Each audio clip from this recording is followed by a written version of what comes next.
Hello everyone. We are continuing on our material on paper, and we have already looked into some of the initial utilization of paper in the Indian subcontinent, and we are moving forward with it. Now, when we think about paper in the Middle East, so writing books and having this prominence of having book as part of the devotion, as part of like the daily rituals and practices, we find that to be prevalent in the Abrahamic religions, for example Judaism, Christianity and Islam. And since we know that in the Middle East and at the same time in the 14th 15th century for the Sultanate rule and later on for the Mughal rule, we find that the prevalence of Islamic culture, at the same time the Islamic culture of bookmaking and reading book, that had also been prominent in the Indian subcontinent. So we find that there have also been a number of manuscripts and books. Those were made in the Sultanate courts, and those practices were taken forward by the Mughals. So this is one of the examples in which we find that how the Sultanate, in the Delhi Sultanate, we find that how some of those manuscripts were produced. So this is a very unique manuscript that was produced in the Delhi Sultanate. It was the late 15th century, and it is called Nimatnama in Nasir Shahi. And so this is a book, and that is the Nasir Shah's Book of Delights. So basically it's a cookbook. It has many recipes, and so here we have like some of the we have again this strategy for securing one space for writing and then one space for making the images. And as we can see that this is a book of recipes, so for that reason having the images to illustrate what has been written here is really important. So that's the reason the images and the text, they complement each other. And here, since the this is a book in which we find that the Sultan Ghiyas al-Din is also been depicted, and it was perhaps it was perhaps been made for this particular Sultan. So that's the reason, or it was dedicated to Ghiyas al-Din, and it was commissioned by Nasir Shah. So that is how we find that how this particular manuscript, it says something about the recipes, its prevalence in the Sultanate court. At the same time, its usage in this in terms of understanding some of the other connotations in terms of the use of material, and then how books were compiled, how recipes were compiled, how knowledge was distributed, and it was produced in the royal courts as well. So these are the reasons we find this kind of books to be very important. So we have looked into different kinds of this manuscripts. So starting with the religious manuscripts like Kalpasutra, Kalakacharya Katha in the Jaina context, then some of the other manuscript like they have more a secular point of view like Chaura Panchasika, then the other kind of manuscript like Bhagavata Purana or Gita Govinda or Ragamala paintings, the Ragamala folios. So we'll come into the details of Ragamala in the later lectures. So that is another section in which we find how the literary works, the works of poetry and all, those were translated into the visuals. And then here we have another set of manuscript like the Nimatnama, which is a book of recipes, so or the book of delights. So this is something that we find that how differently this particular medium of making manuscript, making books was treated in the Indian subcontinent, and how different kinds of subject matters and different kind of imagery they were produced by the artisans during this time period in the 15th and 16th century. So even though we have been talking about a diverse range of subject matters and so on, we find the pictorial strategy to be somewhat established, how the calligraphers would work on the same page where the painters are also painting. And so this is how the religious texts have also been produced, and here Nimatnama, at the same time Gita Govinda and so on. So, from there we move on to the next step of utilizing paper and cloth, and that will be the Mughal atelier. So, the Mughals, as we have already noted in our earlier lectures, and the Mughals have been prominent in the Indian subcontinent from the 16th century, and under them, under their patronage, we find that the art of making books, manuscript, and the painting tradition had flourished extensively. So, we find that after the rule of Padshah Babur, Humayun was exiled in Persia for around 15 years, and this is the time when Humayun was acquainted with the literary, at the same time the visual practices and traditions in the Persian courts.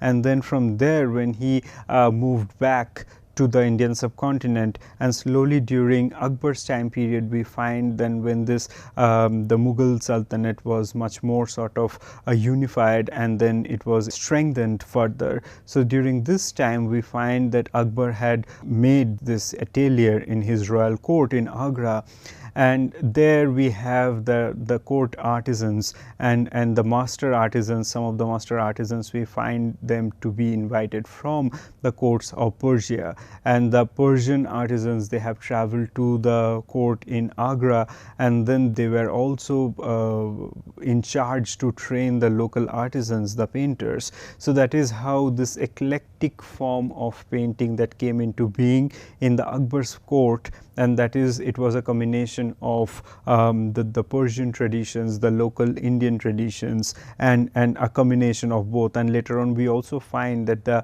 European manuscripts and the European prints, they have also contributed to the development of this Mughal atelier.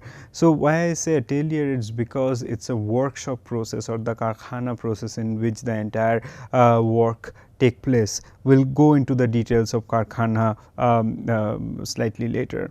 Now, what we find here to be slightly different, or maybe like significantly different, I should not say slightly different, significantly different from the Chaurapanchasika style or the ones we have seen in Bhagavata and so on. So, here we definitely have the kind of registers that was also prevalent in the earlier paintings from central and northern India, but here we find the figures, the different kind of elements, they have been treated much more naturalistically, the way we see them around us. So, it is not really the stylization that gets the prominence, but it is naturalistic orientation, and then the depiction of the figures and how they can be close to the life that we see. Now, here we also find something very similar to some of the paintings that we have studied in the context of Ajanta and some of the other murals, in which many things happen at the same time in one pictorial plane. That is something we find to be prevalent in the Mughal paintings as well. So, this particular characteristic we also find that to be there in the miniature paintings in Persia as well. So, we know that how these different kinds of traditions, some of the tradition might have derived from the practices in the Indian subcontinent, and the other ones they have also derived from the practices in Persia and other parts of Middle East, and all of them were combined together to in this Mughal miniatures. Now, the ones we have on screen here, and this also depicts this cosmopolitanism which was also prevalent in the Mughal atelier. And I must also remind the viewers that this cosmopolitanism is not something that is unique to the field of paintings, but it was already been there as we have studied the architecture in the Mughal times, right. Like for example, in Fatehpur Sikri, in Agra and in Delhi, we have found how the Iranian Iwan that came in contact with the Rajput Chhajja and Chhatri, also the Bengal style roof. So, all these different kind of things, the Makara Torana and so on. So, how all those different kind of elements were brought together. So, this is also not an exception in the Mughal miniatures.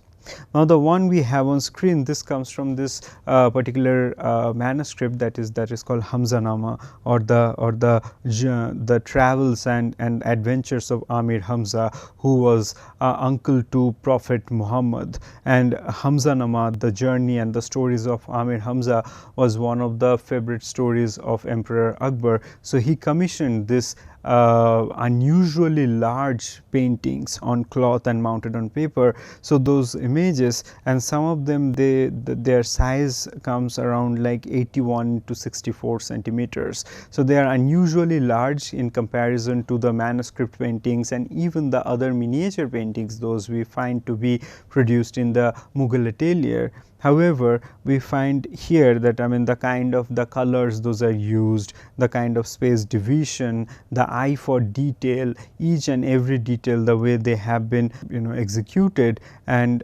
then also the not only just the details of the ornaments, not only just the detail of every figurative motifs, but also the details of the expression, the bodily gestures, creating a mood with all these different kind of narrative elements in one picture, that we find that to be establishing in the Mughal atelier. And some of the early signs of this kind of establishment of this new idiom or style, we find that to be prevalent in the paintings of Hamzanama. Now, in the Mughal paintings, another characteristic feature we find, that is the use of allegories, and the use of allegories or the implementation of allegories that we find to be there from the time of Jahangir, who was son of Akbar, and then later on during the time of Shah Jahan and so on.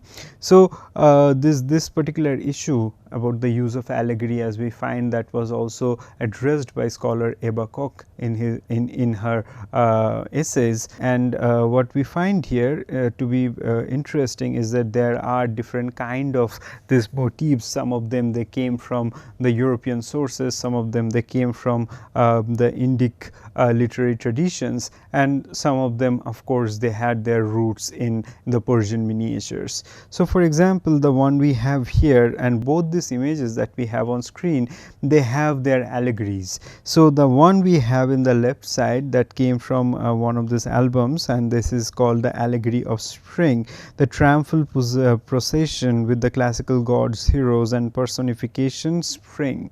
So, this is where what we find, that how this allegories, and these allegories are manifested in this allegories have manifested in these images. So, in this image, as we can see, and as I have already mentioned, that they were made as the manuscript. So, all of them were put together as in form of one manuscript or one in one folio.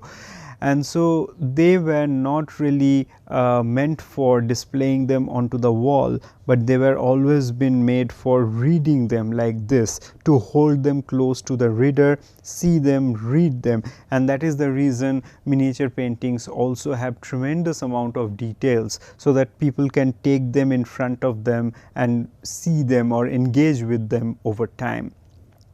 Now, what we find in this painting, in the upper register, there is this one particular panel, which is perhaps a copy of a European print, or it is also possible that a part of this European print was pasted onto this pictorial plane. And here we find the Greek god Orpheus, and who was seemed to have extraordinary musical skill.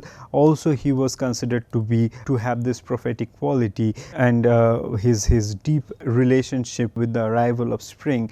And then we find in the in the lower half of, or like the lower register of this image, there is this rocky terrain, and onto which and this is distinctively an Indian landscape, and in which we find this elephant is running, and then there is this person who's sitting on the top of the elephant. So, and this is perhaps, it also says something about the triumphant run of the spring in this rocky terrain, in this barren land. And so, there is a kind of the similarity we can find, how the triumphant the procession is going on in this direction, as well as here it is also going on in this direction. The narrative flow is moving towards this same direction. And so, one is in the European context, one is in this Indian context, and how those two things are blended together in this one pictorial plane. So we know that, I mean, the Mughal emperors, for example, Jahangir and Shah Jahan, they were also obsessed with this idea of the messianic, this idea about the Solomonic kingship, and at the same time how the Messiah or the Messiah will appear to save the humankind, and which is also very much been addressed and acknowledged in the Abrahamic religions. So these emperors clearly, like for example Jahangir and Shah Jahan, they have tried to draw a comparison between themselves and this messianic figures, and that is the reason we find that how their portraits were put side by side with either with this Greek god Orpheus, or in some of the other cases we also find that their images were put side by side with the image of Majnun, and Majnun being this another celebrated literary character, we find that, I mean, who seem to have you know, his power over the wild animals. So that kind of supernatural powers, that kind of extraordinary power and their divine connections, those things were celebrated in this allegorical paintings in the Mughal context, in the Mughal courts, and some of the paintings that we find them to be you know, manifested in this way. Now, apart from these paintings, we also find there are those elaborate borders which are kept around them, for example here, and the borders which are also called hasiya, and sometimes the border became more and more elaborate, so elaborate that the borders could depict their own stories, and the borders are also been done with utmost details, and as we can see that there are also narrative elements, there are also figurative elements in the borders.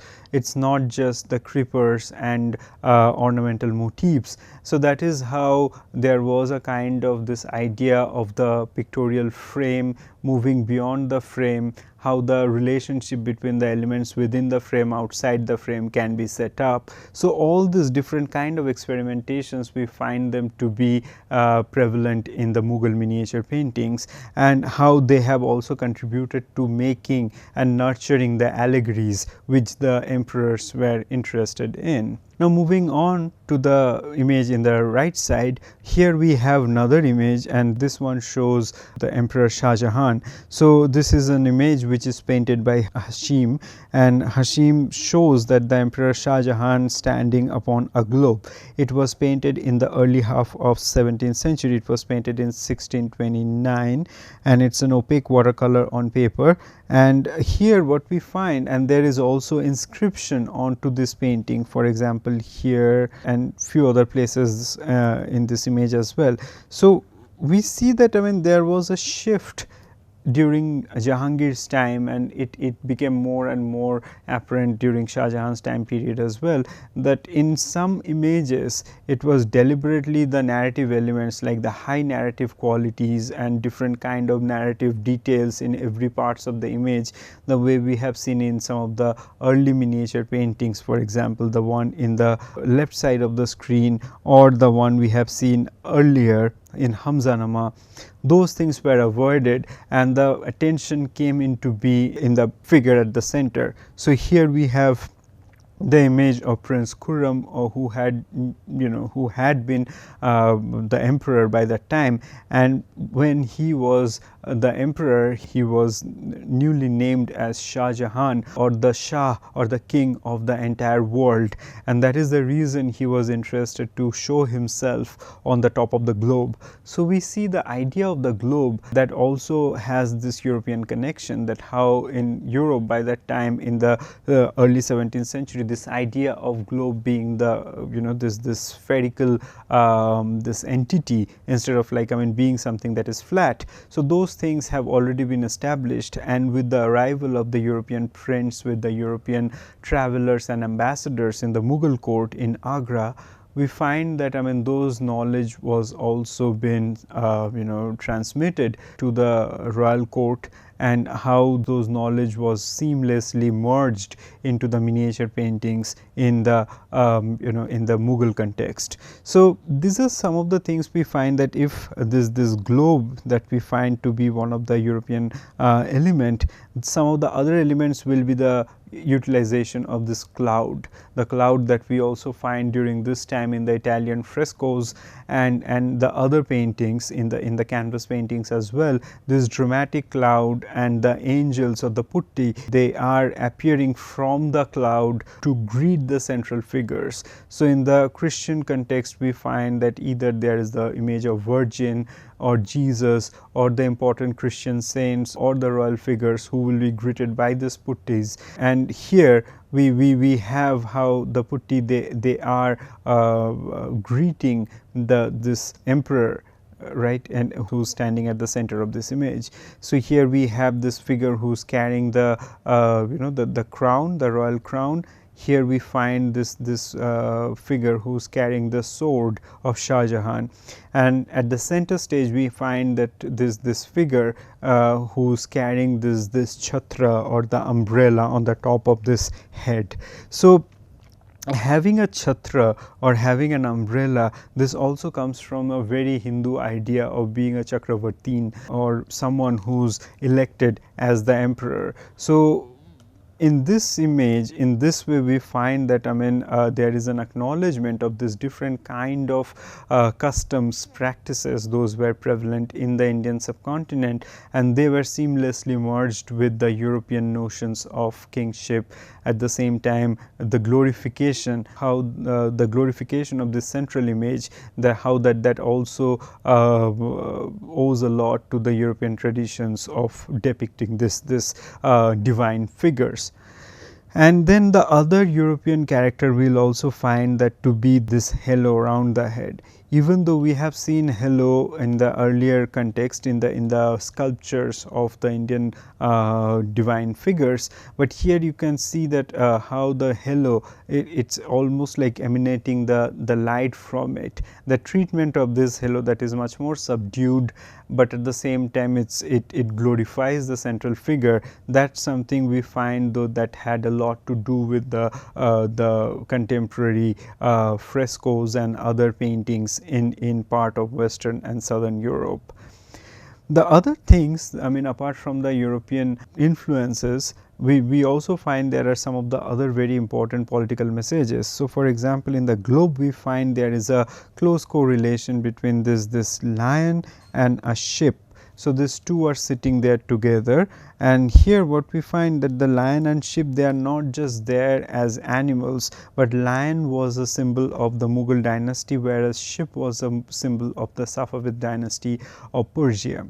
Now Shah Jahan could not really Shah Jahan could not really ensure a peaceful correlation between the Safavids and the Mughals, and the Safavids were certainly more powerful during this time. So Shah Jahan could not dominate them. So he had the dream of to have this peaceful coexistence with his dominance over the Safavids. So something that was not really been possible in the actual world, in the reality, he had commissioned that to be made into this painting here. So similar kind of exercises we have also seen in the Jahangir's court, where we find that Jahangir had also represented the Shah of Persia, and also like the image, this allegorical image of poverty, and how Jahangir is killing that image. So there are all those allegorical image in which we find that the unfulfilled dreams of these Mughal emperors, they came into reality on paper by the means of this kind of allegorical paintings. So this is something we find to be some of the prime characteristic features of this Mughal miniatures. And if we see the central figure is again painted in profile, and Shah Jahan is seen here, who's fully who's ornamented and has been wearing fanciful fabrics, textiles, and then he holds in many paintings we find that either he holds a precious jewel or a flower in his hand, and so that had been one of the established modes of depicting this Mughal emperors in these miniature paintings. So, the other way in which we find the miniature paintings have also been moving forward, and in this one we find that there are a number of those folios which were produced. So, and these folios, they marked a shift from all the other images, I would say, and that is that how these images, these folios, they had a documentation of the different kinds of flora and fauna from the land which was ruled by the Mughals. And so, we find that that kind of folios that started being made from Jahangir's time period. So, for example, this one we find that started much earlier, and it was perhaps been made around like 1540 in the 16th century, and then like the writing was added in the early 17th century. And so, this is also something that talks about this karkhana process or this workshop mode of working, in which one piece of paper is that moves from one hand to another. Perhaps there are people who will be appointed to polish the paper, to prepare it for making the drawings, then it will be given to the ones who will draw onto them, then it will be given to the ones who will be painting particular parts, then it will be given to the master artisans who will be doing the finest of the details on them. And sometimes the calligraphy is done beforehand, sometimes the calligraphy is done afterwards. So, this kind of like this particular process, the karkhana process, that we find to be prevalent in the Mughal court, and that had persisted for centuries. And so, going with the content of these images, that we find, as I have already said, that this marks a shift from the many other kind of images, that these images that we find, they are not really part of a narrative, that they are not really part of a narrative of the royal court, they are not really part of a narrative from religion or from literary sources, but each folio has one particular flora or fauna, and then there are descriptions or there are written records about them in the verso. So, that kind of this new mode of making these folios that started during Jahangir's time period, that we find to be that also excelled in this naturalistic mode of depiction. For example, the one we see here, this great hornbill, and so there are many similar kind of images in which the narrative elements had been reduced, and then all the attention had been given to the central figure that is represented in the on paper, which is also framed by this thick decorative borders or hasya. Thank you.